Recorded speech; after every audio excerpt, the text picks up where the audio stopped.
Welcome back to the Wellness Doc's latest info on how you and your family can achieve optimum spinal health and wellness. Listen and find out about taking your health to the next level. You too can live life, perform at your best and be well.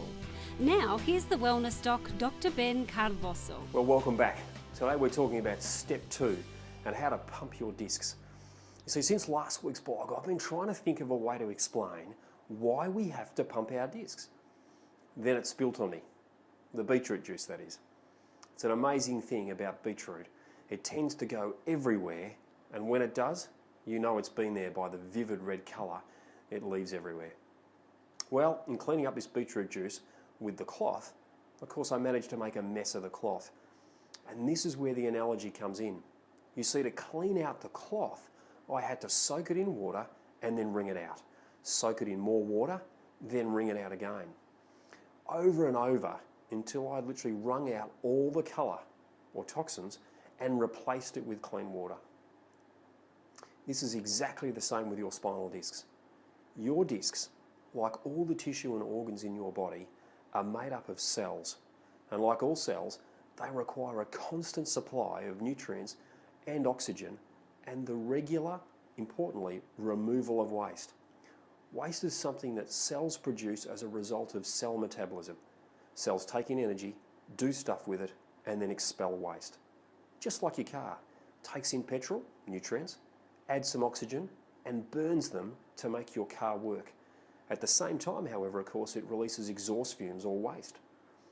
Our spinal discs don't have a great blood supply to deliver their nutrients, oxygen, and to remove the waste. They rely on a pumping action of movement. You see, every time you move, bend and twist, etc., a pressure is applied to the disc that causes the waste to be squeezed out, like squeezing out a cloth. Then when you unbend and untwist, the pressure is released and the nutrients and oxygen flow back into the disc and its cells.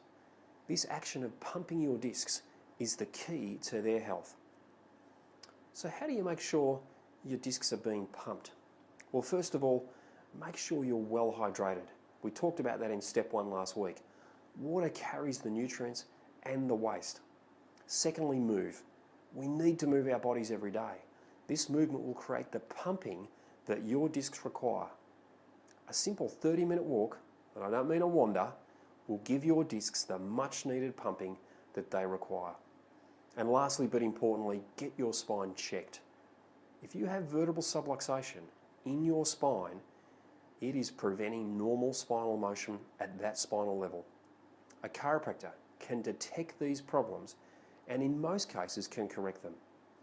This maximizes the potential for this disc to receive the pumping effects that it needs. What have you done today to maximize your spinal health? Live life, perform at your best, and be well.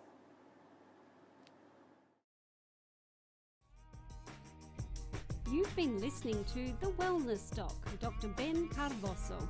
Want more optimum health advice and inspiration? Head to mornpenchiro.com.au.